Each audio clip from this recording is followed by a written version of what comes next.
Welcome into another episode of Power 5 Picks. We are on to week 3 of college football. Before we get started here, we're kind of on a heater. I know we are both on our actual bets struggling a little bit in college football, but maybe we should start following what we say on the show, because last week, me and you both went 3-2, bringing our overall record to 7-4 overall for the both of us. That is profitable. Maybe we should just keep doing this because I cannot hit a college football bet to save my life. But Ethan, glad to have you here. We have 2 ranked matchups and a couple other games we did circle. But there's a lot of games. There's a lot of rivalry games this week, in-state rivalry games, if that's what you want to call them. We have Oregon, Oregon State, West Virginia, Pittsburgh, Utah, Utah State, Colorado, Colorado State. We're not talking about those games, but some interesting games and rivalries coming up. But Ethan, happy to have you here. How do you feel about this upcoming slate? Yeah, kind of a rivalry week, which I assume we're going to be seeing now for years and years with the realignment and the teams not playing in the same conference anymore, like Washington State, Washington, and Oregon, Oregon State, some of those teams. So, yeah, week 3 should be interesting every year moving forward in the near future. But yeah, you said it. Bets are struggling. I'm glad we went 3-2 here. I actually didn't even know that until you just said it. So I'm glad we won because I went 1-4 last week. It was another horrible week. But then in my college football pick, I'm 10-0. Picked them all right. Now that's just money line, just no spread. So it's a little different, but yeah, 10-0, won that pick'ems for the week. So I don't know what's going on. The second my money hits the account, I think they just send an alert to the team. Hey, he's on it. Change, whatever. But yeah, excited to talk week 3. I'm diving in this week. I'm going to be selective. Have no plans except sit back, watch as many games, study up as much as I can, and try to turn this ship around because it has not been a good start. Down 8 units in college football a couple weeks in. So not good, but we will get that around. We will be positive by the end of the year. Have some nice games we're talking about. So ready to get into it. Yeah, the first game up is actually tonight. We have a ranked matchup, and that is number 20 Arizona at number 14 Kansas State. Kansas State is sitting around a 7-point favorite in this game. Over under is sitting at 59.5. I'm going to send it to you for a Friday night special. Yeah, so this is probably my least favorite game that we're talking about, but obviously a huge ranked matchup. Only 2 games on the board Friday night, and to have a ranked one, it's a nice treat for kind of a standalone spot here. So I don't think I'm going to bet this game. Like I just said, I need to be more selective with college football, and I think that starts with showing a little bit of discipline and staying off of a Friday night 2-game slate. If something changes by now and then, I'll tweet something out, but I lean Kansas State minus the 7, and I don't have a great feel on it. Arizona coming over from the Pac-12. This is their first action against a Big 12 opponent as a member of the Big 12.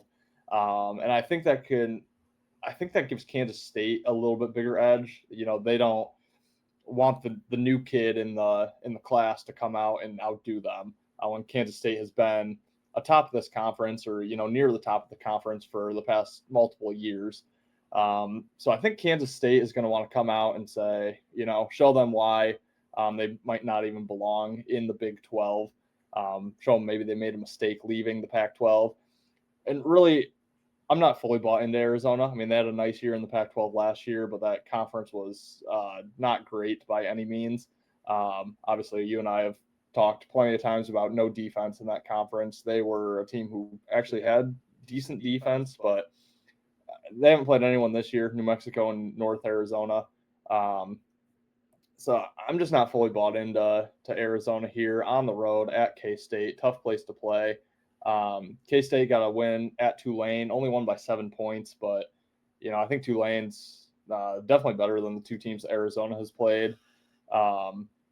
Arizona has BYU on deck, a team they're familiar with. It's not a ranked opponent. It's not someone they're going to have circled on their schedule. So I think Kansas State focuses up for this one, takes it to Arizona. I see sharp money on K-State, public on Arizona. So just another lean there. I think K-State wins this one by 2 scores. But yeah, just a lean for me at this point. Yeah, I lean Kansas State as well. I'm not going to bet the spread on this game just because it is a little fishy. Some of the guys I do follow on a couple different things are on Arizona, but I agree with you. I think Kansas State's a better team. I think this is a good game for them um, to prove kind of what they are. They do kind of have a. I took a free bet on their quarterback. I don't even know what his name is, but to win the Heisman preseason, he was like number 5. He since has dropped off a little bit, but I mean they got some studs. So yeah, I think Kansas State gets it done. My favorite bet in this game is the over. I probably will be playing this at 59 and a half. I know it's pretty up there, but this is a Big 12 game, and the Big 12 was no defense before, and now they're adding Pac-12 teams, which was already no defense. I think this one's going to be pretty high scoring. Obviously, Tulane, that game last week for Kansas State, 34-27. That hits right at 61 points. Looking over to Arizona, they've had a tough go at it. I know they beat New Mexico 61-39 in a very high scoring game, but I think they rattled off like 3, 4, 5 touchdowns in the third quarter to really pull away in that game. I think it was like a 28-point spread, and they were up by like 3 at halftime, something crazy like that. So they came back and then an ugly win against Northern Arizona, 22-10 last week. I think the offense is going to get going for Arizona. I think both teams are going to get up on both sides. So I think there's going to be a lot of points in this game. I wouldn't be surprised if it gets near 70 for the total during the game, if not higher. So I like the over. I probably will be playing the over tonight, 59 and a half. It is a pretty high number. Moving on to the hosts of College Game Day this week. Kind of a weird selection by the committee, but we have South Carolina hosting number 16 LSU. Again, also the host of College Game Day. This is at noon Eastern time on Saturday. LSU is a 6.5 point favorite. Over under is sitting at 48. I'll take this one first. Kind of like this game quite a bit. Um, it's not really looking at sharp and square money. It's more looking at what just happened last week. Ugly game from LSU beating Nicholls State 44-21. This game is much closer than a 44-21 suggests. And then South Carolina spanked Kentucky at Kentucky 31-6. So a very impressive win for South Carolina. They are now hosting a game day against LSU. South Carolina doesn't host much game days, and so this is a big game for them. They're going to get up for it, or so they think. I think LSU is going to go in there and just womp the crap out of them. I think LSU is going to win like 52-14. I think it's not even going to be close. I think LSU at under a touchdown spread is a gift. I believe this line opened at 9, 8.5, 9, and has since moved down because of South Carolina's impressive win.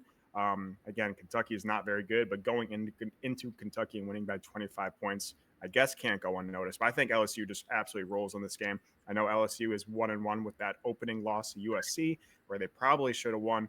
I think LSU just absolutely dismantles South Carolina. How about you? Yeah, this is another game that I don't love. I swear I do have some heavy opinions coming up in the next couple games, but this one I'm not going to be betting. Typically, I would be all over your side, but I actually do lean South Carolina in this game. You mentioned game day being hosted by South Carolina. Don't host a lot of them, so I think the team does get up here to beat LSU. I'm really not high on LSU. I'm still not fully bought into USC's defense, even though they looked good against LSU. They didn't allow a point last week against Utah State, so maybe their defense is better. But I'm not ready to say the USC defense that I watched every single week last year has miraculously become one of the top defenses in college football. So I have questions about LSU's offense. Jane Daniels obviously looked pretty good in his first start in the NFL. It was a huge loss for LSU, obviously a second overall pick. So I'm erring on the side of caution with LSU. I just don't know how good they're going to be this year. So to lay points on the road against an SEC opponent with game day there, it's just something I don't feel super comfortable with. And then really, we'll talk about Kentucky coming up here, but I think there's a reason why Kentucky got blown out. I think they were looking ahead to Georgia, who they're playing this week. So, I take that game with a bit of a grain of salt. I don't know. I think South Carolina, it could be a letdown spot for them because that was a huge upset game.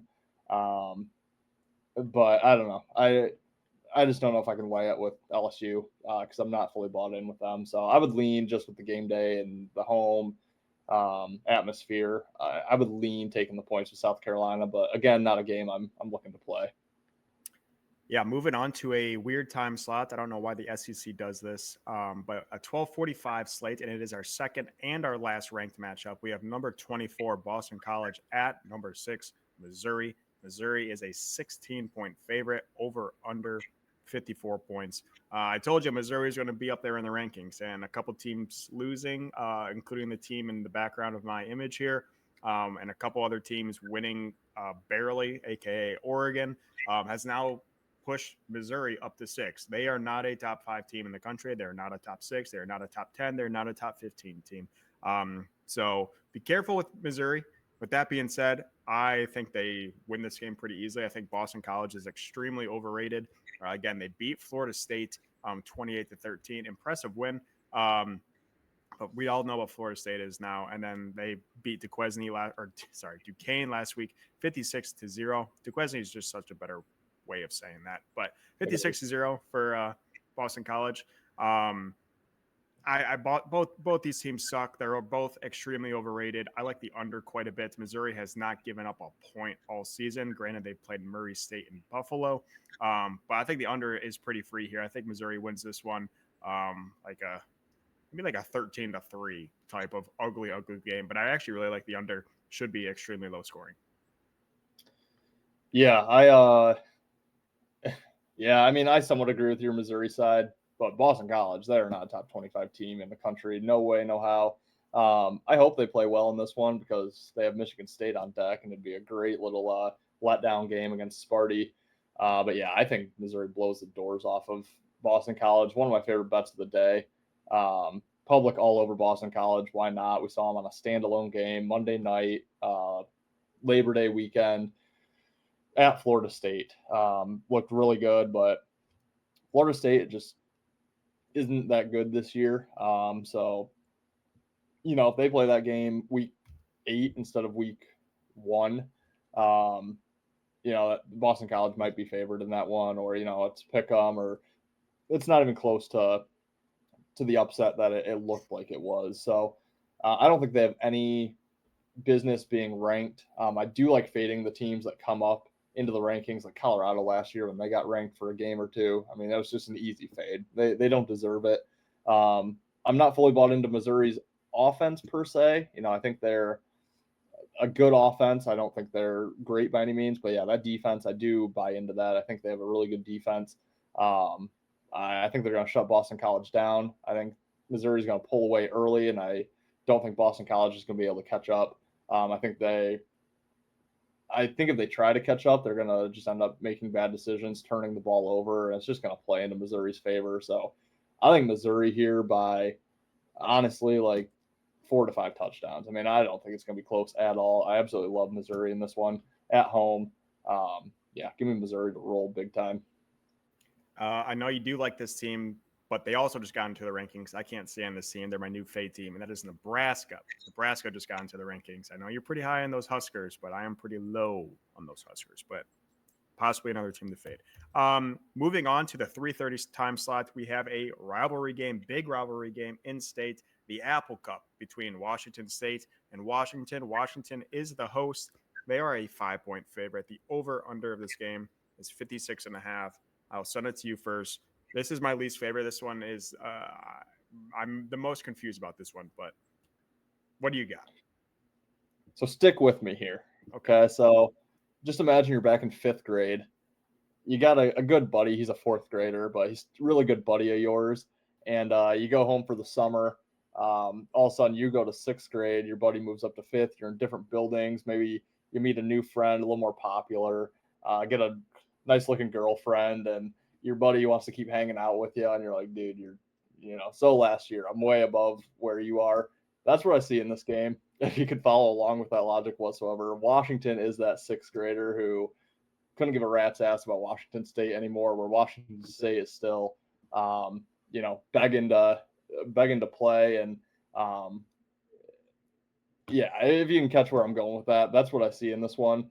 So I think Washington State cares a lot more.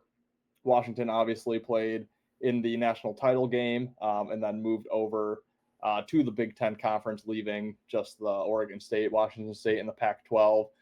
So I think they're looking forward to bigger, better things. They do start their conference schedule next week with a game against Northwestern. So it's not a huge, it's not a Michigan and Ohio State, a Penn State, any of those teams, but it is their first game against a Big Ten opponent as part of the Big Ten. Whereas Washington State, they just have San Jose State on deck. It is a Friday game, so it is a standalone. I do kind of think teams look forward to those Friday night games, but I really think Washington State wants to just come out and take advantage of Washington here after they left the conference. So, I'll gladly take the plus 4.5. Again, I don't know if this is one that's going to make my card officially, but it's definitely my lean. I would be very cautious laying it with Washington. Washington is pretty public from what I'm seeing. I hope that analogy caught on to with some people, but that's kind of what I'm seeing in this one. Yeah, it took me a second, but then I did catch your drift there. I have Washington State written down originally when I looked at this, it was +5. It might have moved to plus 4.5.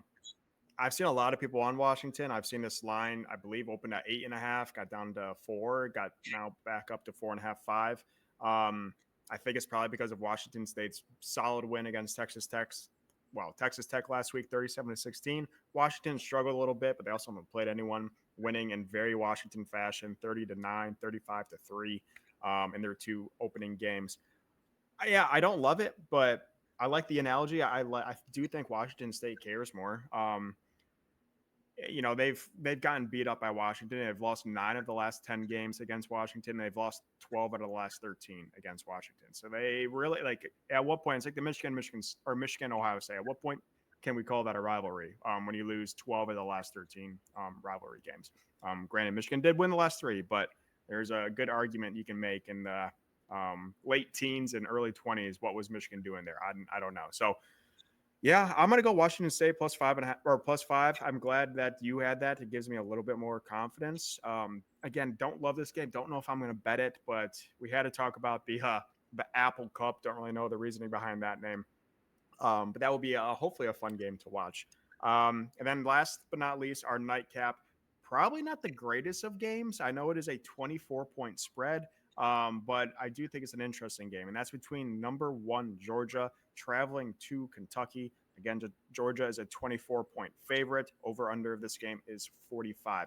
I think, when I was looking at this game, we were on Georgia heavy last year in this game, and I think the line was almost identical. I remember the total was at 45, and I think Georgia was around a 24-point favorite. And I think we took the over, and I think we took Georgia, and I think we took Georgia team total. I think they won like 48-3 or something, if I'm not mistaken. So a very similar game, similar line. I believe Kentucky was ranked last year. But yeah, and again, we just talked about Kentucky coming off a very embarrassing loss to South Carolina at home, 31-6.